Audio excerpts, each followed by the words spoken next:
Snack Society Snack Brief is a program meant for adults, not for children. So if you're here and you're under the age of 13, please go the other way because we don't want you here today.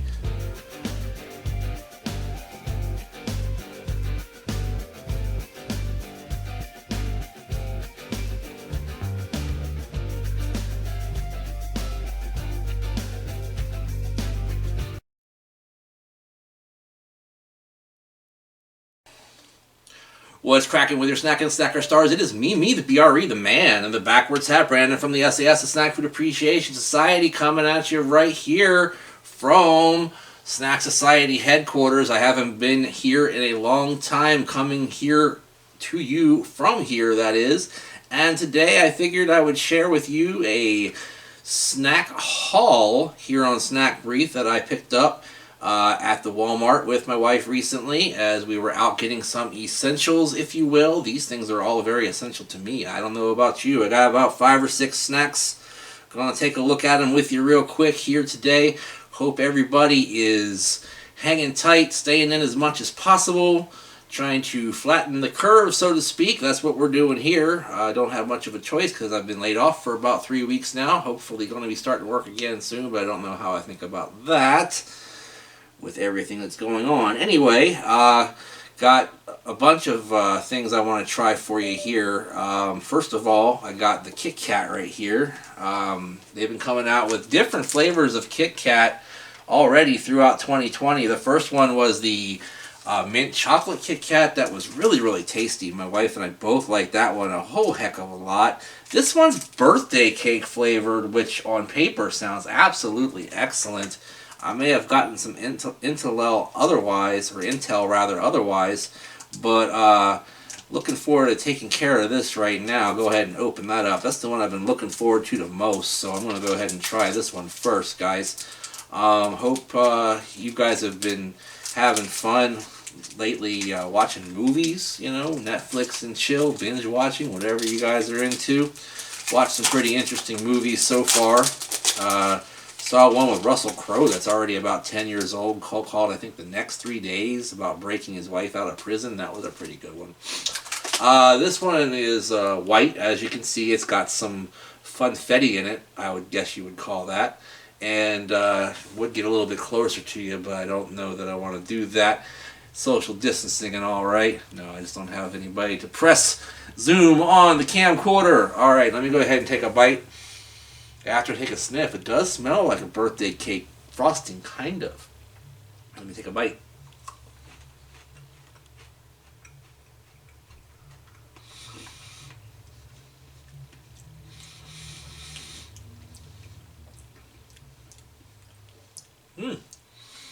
Pretty tasty. I actually like the way this tastes. It is very, very sweet, so if you're not into an overly sweet candy, you might not like it, but definitely gives me that feeling of I'm eating some slightly hardened birthday cake icing.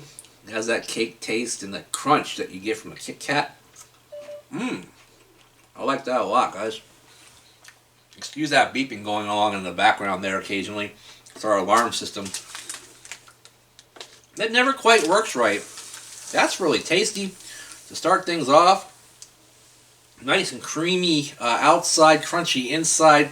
Perfect birthday cake taste. I'm going to go ahead and give that one a 7/8 of a thumbs up right off the bat. That's really, really tasty, and I'm glad that my better half didn't like hers, because I'm going to eat the rest of those if those are still hanging around there, guys. Go ahead and try to round out these chocolate ones first and then move on, I guess, is the best way to go about this. Next up, from their contest this year, I guess we missed that with everything that's going on so far. They had a contest to name, I guess, the newest flavor of M&Ms this year. I think hazelnut won last year. This time, English toffee peanut. I like toffee peanuts. I like toffee. I like M&Ms. This should be a no-brainer. You got a little fella over here in a derby with a Union Jack on his hat. That's kind of cool. Go ahead and open these bad boys up. Get a handful of them out. They are the Fatums, as my boy Will Mahoney would call them, nice and round and bulbous. Well, of course, they're peanut M&Ms, so why wouldn't they be, right? Okay, so you got browns, dark brown, light brown. You got a yellow in there. Don't see any other major color differences going on. Let's try these bad boys out for a spin. Oh. Oh.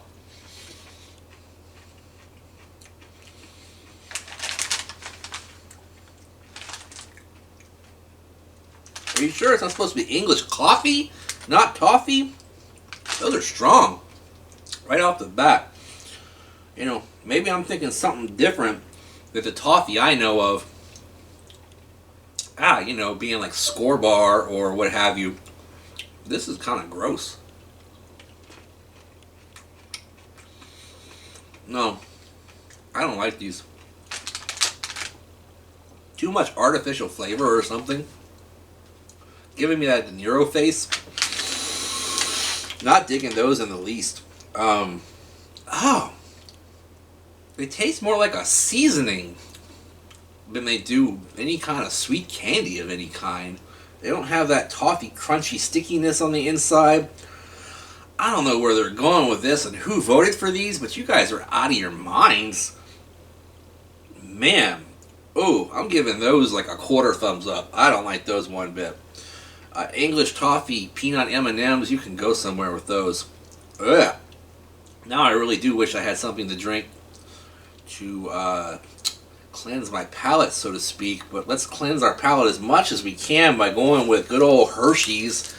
Probably the most discriminated against candy in the United States and abroad, even though they're one of the originals. And I love the flavor of a regular old Hershey's milk chocolate bar. Some people just think it's not high class enough, you know what I mean? And that really bothers me. Speaking of which, I saw a couple movies with Rebel Wilson over the past couple of weekends. She's funny. You know, I used to watch her on that Australian show Pizza, where she played Tula. That was pretty cool. Excuse me if I let a little bit of air out there. This is a Hershey's with Whoppers built into it, so I guess might even give you a little bit of a Hershey or Nestle Crunch or a Crackle kind of thing going on there with the malted chocolate inside. They're calling it Cookie Bits, malt flavored Cookie Bits. You can break it off just like you can with any other standard Hershey bar. Got your little blocks there individually, so you can take some for now, save some for later if that's what you're really going for. I love Whoppers milk chocolate. Alright, I'm back. Sorry about the phone interruption there. I thought I had turned that ringer off, but you never know these days with these electronics. Anyway, this Hershey's with Whoppers built in. Pretty darn good. I already took one bite, but let me take another bite for effect here.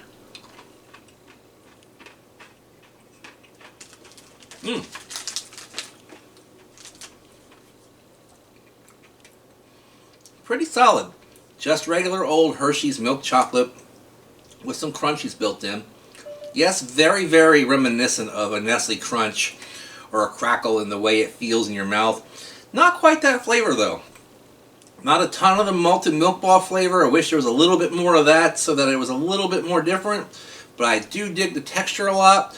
Because of that, I'm going to go ahead and give this thing a 3/4 thumbs up. Pretty darn tasty. Like it a lot. Probably would get it again at a decent price, you know, if I saw it buy one, get one free or at a reduced price in the store. Alright, M&M Mars coming at you now with the Milky Way Fudge. This is a double pack. Save one for now, eat one for later, or you can split it with your buddies. I guess what you have going on here is fudge flavored nougat. Let's see here. Milk chocolate, creamy caramel, and fudge nougat. Yes, indeed. Here in this 2-pack, I picked it up, like I said, at the Walmart. All these came from Walmart because we're not trying to go to a bunch of different places. Looks like a regular old Milky Way with the section of this blue packaging. Might as well be a regular old Milky Way. Smells pretty much like a regular old Milky Way. Is that what it tastes like? Let's find out.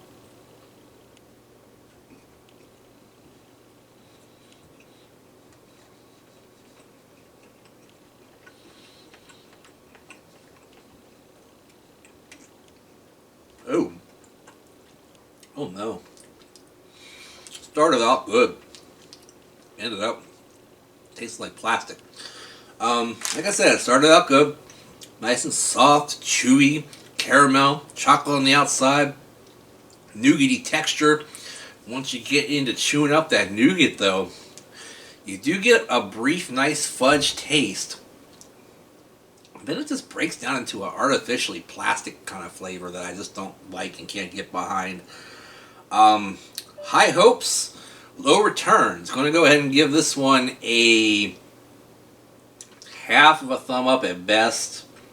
Maybe even less once I get into this bar a little bit further. But for now, on first impression, half of a thumb up is about all it's going to get here on this special stay-at-home edition of Snack Briefs.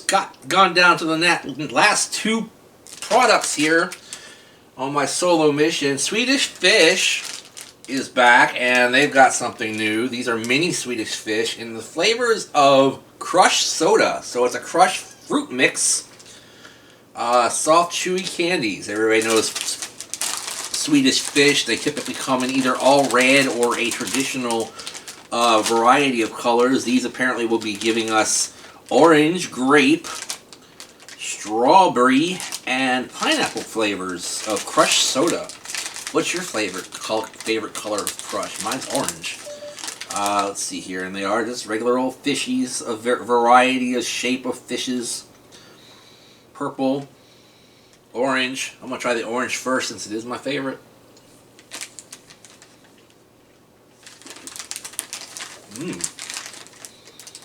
Really like what I taste there so far.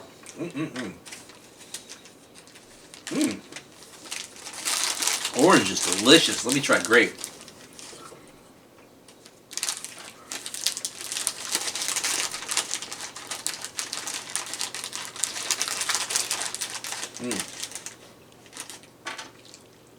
Grape's a little bit muted, I would say. Definitely not as tasty as that orange one. But so far, so good. Pineapple.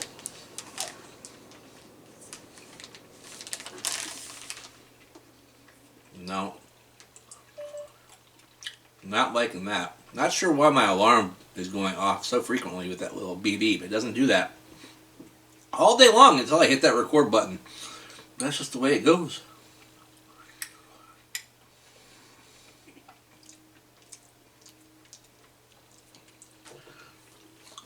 That's strawberry.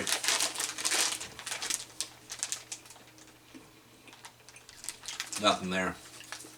Maybe at the very end. Just barely. That's disappointing. Again, started off really, really good, but did not end well. If I could get me a whole bag of these orange ones, I'd be siced and they'd get 100% full thumbs up. But because A, the grape was very muted tasting, the pineapple was kind of nasty, and the strawberry was almost non-existent, I think I'm going to go ahead and have to give these like a 5/8 of a thumbs up, because all of them are edible. When I say that pineapple one was nasty, I don't really mean like so nasty they can't be eaten, but still not very good, guys. So anyway, let me know if you've ate those before, especially your friends like let's see here. There's a lot of friends anyway that would like those, and I'm just not firing all synapses right now to come up with that name. But anyway, got one last thing there that I want to go ahead and try. It's the Slim Jim fried pork rinds, or chicharrones. These are the squealing hot variety. I've seen these in a couple stores. Apparently they have a hog wild barbecue as well. I don't know if they have a plain variety, which is something I'd like to try. But these are indeed squealing hot. I've seen some other Slim Jim products out there, like the super big Slim Jim now that's got Macho Man Savage on it.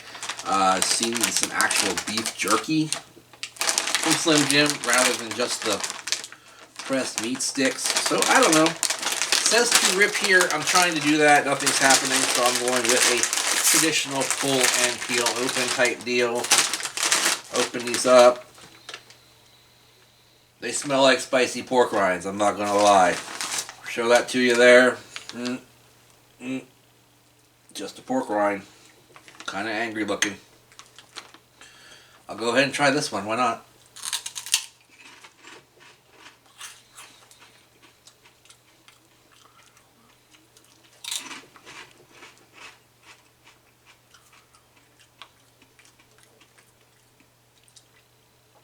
Definitely not squealing hot yet, but nice and crunchy, good pork flavor. Try this one. It looks a little bit like binoculars.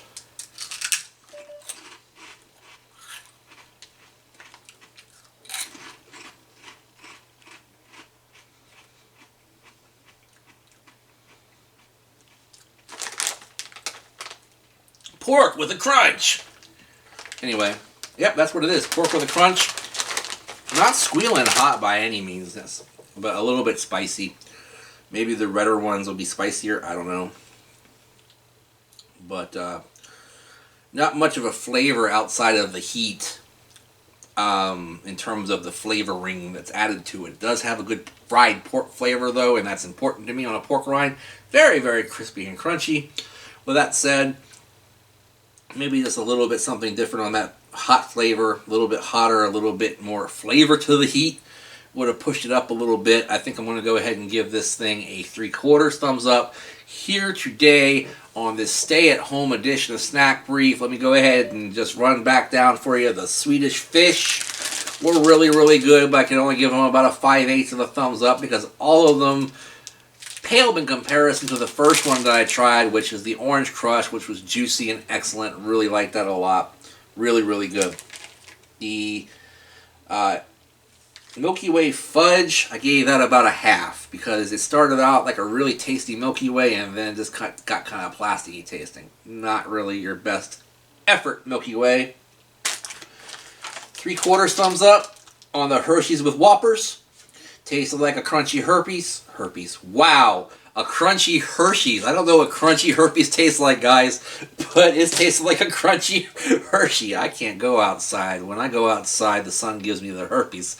But other than that, we need to be staying inside anyway.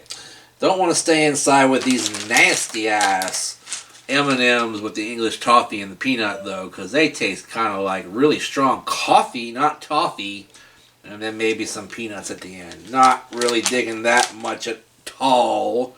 And then the one that I was told I probably wouldn't like, but I did, was the Kit Kat birthday cake flavor, which I'm giving a 7/8 of a thumbs up. Damn near perfect for me here today. Guys, be safe when you're going outside. If you gotta be out there, wear your gloves, wear a mask of some sort. You're telling you not to wear the medical ones, but if you happen to have a couple of those laying around, you gotta wear those. You gotta make your own too, whatever you're gonna do there. Keep yourself nice and safe. Have plenty of the disinfectant wipes. I got mine right over there. Plenty of that goo that's supposed to disinfect your hands as well. Have plenty of alcohol laying around the house to get you through this tough time. And make sure you got plenty of snacks too. We've been eating pretty good here, guys. I'm not gonna lie. Hope you're eating good too. Ladies and gentlemen, check us out on all the social media while you're locked inside. Join our Facebook group, which has been around forever. We just introduced our brand new 2020 class of the Edward Kinsella Memorial Snack Society Hall of Fame. We got the lady formerly known as Jane Smith. You may know her as Jennifer Hunter now. She's in the Hall of Fame, ladies and gentlemen. You also got Dan Brown, who provides some excellent culinary photography to our group and has for many, many years. And then our posthumous inductee for 2020 is the one and only Tommy Munoz, who we miss dearly every day since his passing back in 2016. So that's really, really cool. Did you guys check out WrestleMania? WrestleMania was really fun over 2 nights.